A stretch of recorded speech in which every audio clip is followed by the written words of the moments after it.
बोली देवाधिदेव 1008 महावीर भगवान की जय। संत शिरोमणि आचार्य गुरुवर श्री विद्यासागर जी मुनि महाराज की जय। परम पूज्य 108 मुनिवर श्री प्रज्ञासागर जी महाराज की जय। द्वादशांगी वाणी माता की जय।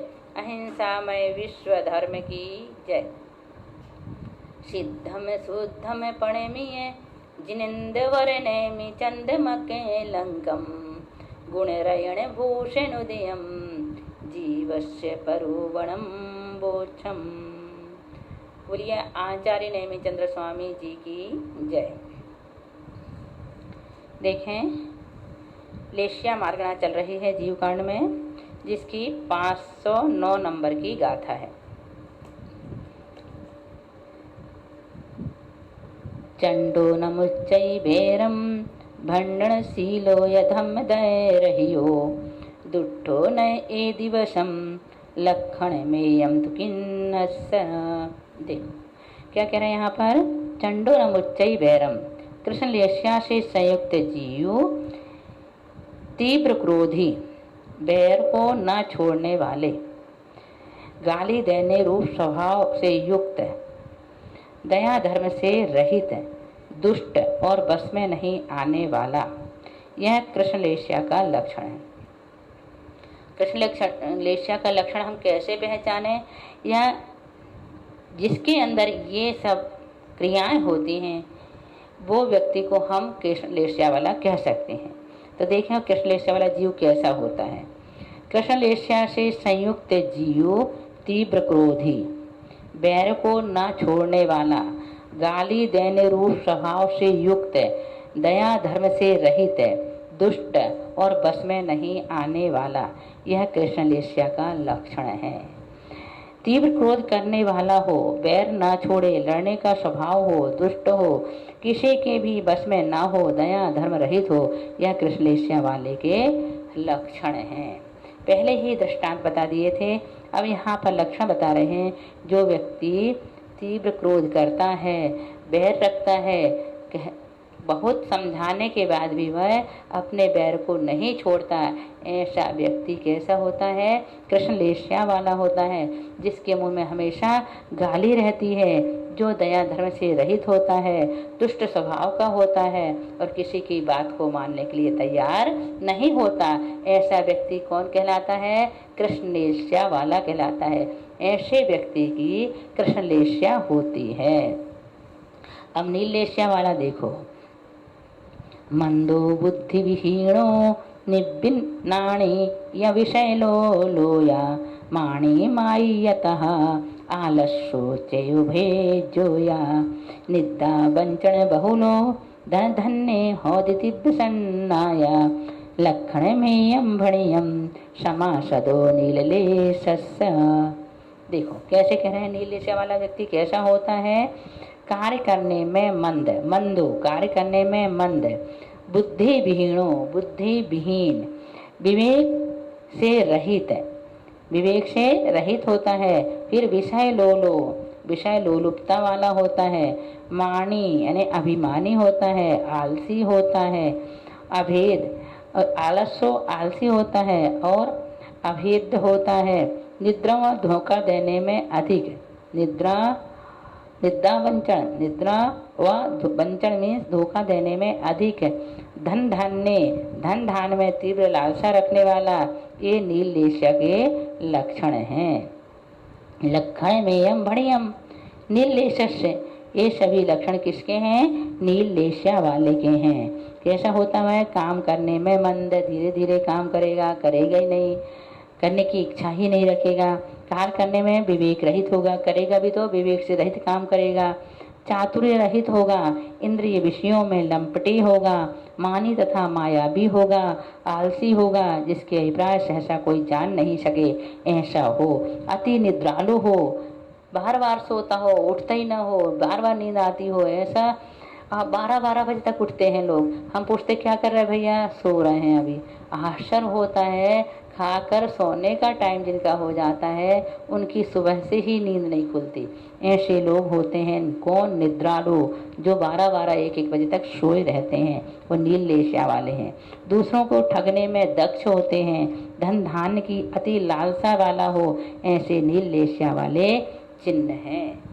देख लो, इनमें से जो चिन्ह आपके में हो तो समझ जाना कि नील लेशिया के हैं, और नहीं है तो भी समझ जाना कि आप नील लेशिया वाले नहीं हैं। अब कापोत लेशिया देखो, रुषई निंदई अन्ने दूषई बहु सोय सोय बह बहुलो अश्वई परिभवई परम प्रशंसय अपम बहुशो। दो गाथाएं और हैं 13-14 नंबर की देखें।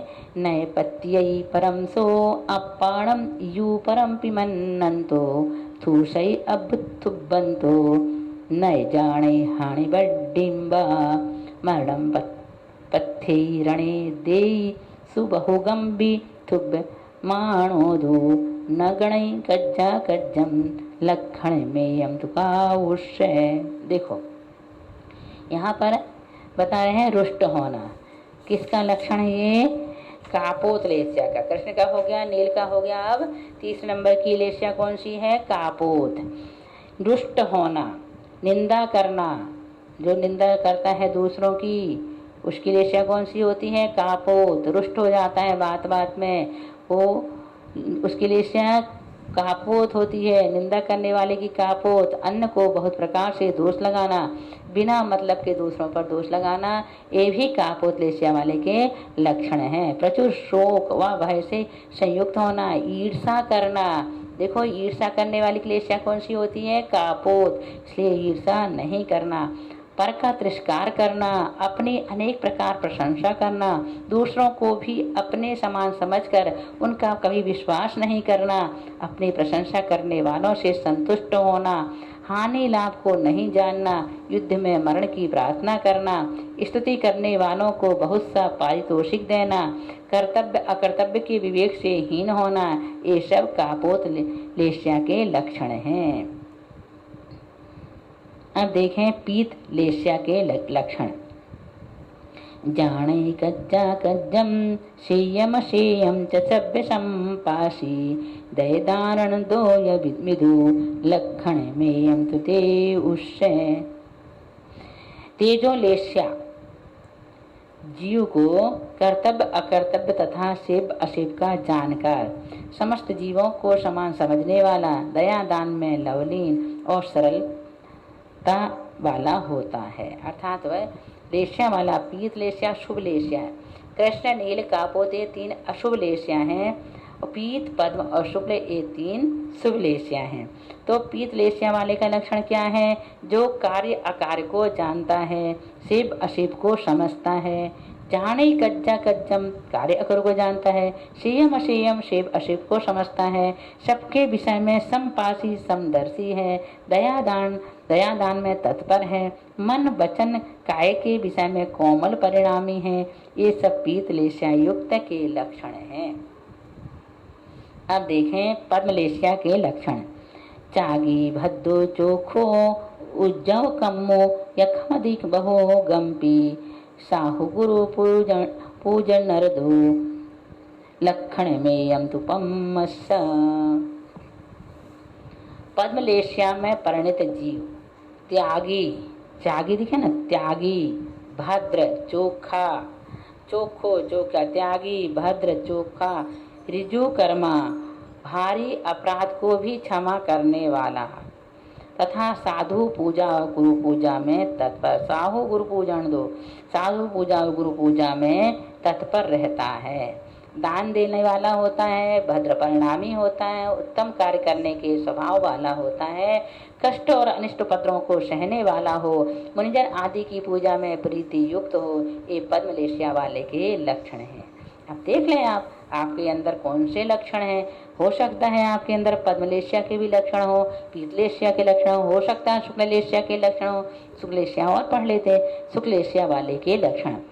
नय कुणै पक्षबायम नवीय निदानम समोयश वेशिम नथियराय दोषा नेहोविय शुक्लेशस्य शुक्ल लेस्या के होने पर जीव न पक्षपात करता है न कुणै पक्षवायम, जीव न पक्षपात करता है और न निदानम और न निदान करता है।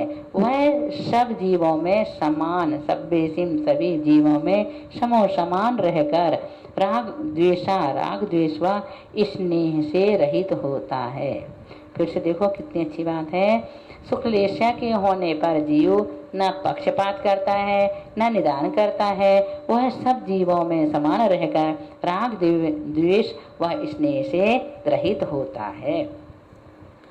पक्षपात नहीं करना, निदान नहीं करना, सब में समदर्शी, इष्ट से राग अनिष्ट से द्वेष नहीं करना, पुत्र मित्र कलत आदि में प्रेम स्नेह नहीं करना, ये सब शुक्ल लेस्या वाले के लक्षण हैं।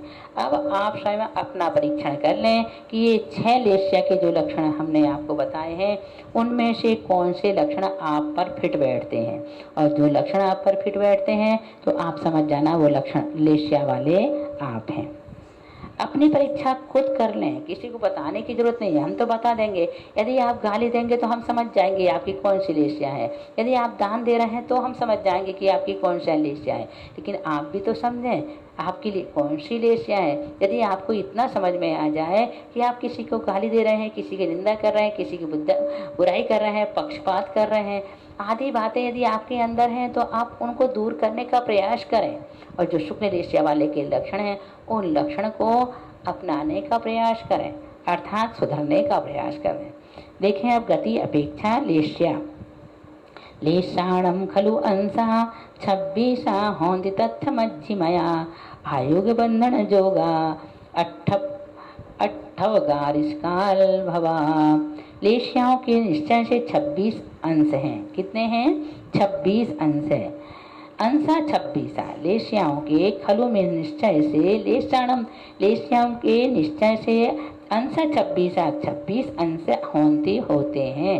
उनमें से मध्यमया मध्य के 8 अंश जो 8 अपकर्ष काल में होते हैं आयु बंध के योग हैं। आयु बंधन जोगा वे आयु बंध के योग हैं। फिर से देखो, लेस्याओं के निश्चय से 26 अंश हैं। उनमें से मध्य के 8 अंश जो 8 अपकर्ष काल में होते हैं आयु बंध के योग हैं। लेस्याओं के 26 अंश है। प्रत्येक लेस्या के जघन्य मध्यम उत्कृष्ट की अपेक्षा 18 और अपकर्ष काल संबंधी 8, ऐसे सब 26 हुए। कैसे हुए? लेस्याओं के 26 अंश होते हैं। किस प्रकार से? देखें यहाँ पर लेस्या के जघन मध्यम उत्कृष्ट की अपेक्षा से 18 भेद होते हैं। लेस्या कुल कितनी होती है? 6। जो 6 दिया 18, 6 ही जघन, 6 ही मध्यम, 6 ही उत्कृष्ट, तो 18 हो गए। और अपकर्ष काल संबंधी 8, ऐसे 8, 18 और 8 26 हुए। अब कर्म भूमि के मनुष्य त्रियंश के आयुबंध का कब किस प्रकार होता है? आयुबंध का बंध किस प्रकार होता है उदाहरण देकर समझाएं। मान लो किसी कर्म भूमि मनुष्य त्रियंश की वर्तमान की भुज्यमान आयु 6561 वर्ष की है। इसके 3 भागों में से 2 भाग बीतने पर शेष 1 भाग के प्रथम समय से अंतर मुहूर्त पर्यंत पहला अपकर्ष काल कहा जाता है। इसमें प्रभाव संबंधी आयु कर्म का बंध होता है। यदि नहीं हुआ तो जो अवशिष्ट 1 भाग है उसके 3 भागों में से 2 भाग बीतने पर शेष 1 भाग के प्रथम समय से अंतर मुहूर्त पर्यंत आयु बंध का द्वितीय अपकर्ष काल है। यदि इसमें आयु नहीं बंधी तो तीसरे, चौथे, 5वें, 6ठे, 7वें और 8वें अपकर्षों में से किसी भी अपकर्ष में आयु बंध होता है। यदि इन 8 कालों में आयु बंध नहीं हुआ तो असंख्यबद्ध यानी भुज्यमान आयु का अंतिम आवली के असंख्यातवें भाग काल से पूर्व के अंतर मुहूर्त में अवश्य आयु बंध होता है। यह नियम है। सब अपकर्ष काल का प्रमाण कितना है, उसमें कौन सी लेस्या के अंश और कौन सी आयु बंधेगी। सभी अपकर्ष का काल प्रमाण अंतर मुहूर्त है। उसमें 6 लेस्याओं के 8 मध्यम अंशों में से जो अंश होता है उसके अनुसार आयु का बंध होता है। श्रोतक्रम आयुष्क वाले और अनुपक्रम आयुष्क वाले जीवों का आयु कर्म बंधने का क्या नियम है? जिनकी आयु 20 शस्त्रादि से घटती है उनको स्वक्रम आयुष्य वाले जीव कहते हैं। इनकी आयु का बंध भुज्यमान आयु की त्रिभागी में होता है, जैसे कि ऊपर उदाहरण दिया है। जिनकी आयु किसी भी कारण से घटती नहीं, पूरी आयु भोग कर ही मृत्यु होती है, उन जीवों को अनुक्रम आयुष के नाम से कहते हैं। वे देव नारकी तथा भोग भूमिज मनुष्य त्रयंश हैं। जो देव नारकी हैं उनके संपूर्ण आयु काल से केवल 6 माह शेष रहते हैं, तब आयु कर्म का काल आता है। इसमें भी 8 अपकर्ष होते हैं और उस अपकर्ष में लेश्या के मध्यम अंश के अनुसार परभव की आयु बंधेगी। भोग भूमि के मनुष्य त्रयंश की जिसकी जितनी बुद्धिमान आयु है उसमें 9 मास अर्थात दूसरे बतानुसार 6 मास शेष रहने पर 8 अपकर्ष काल में आयु कर्म बंधेगा।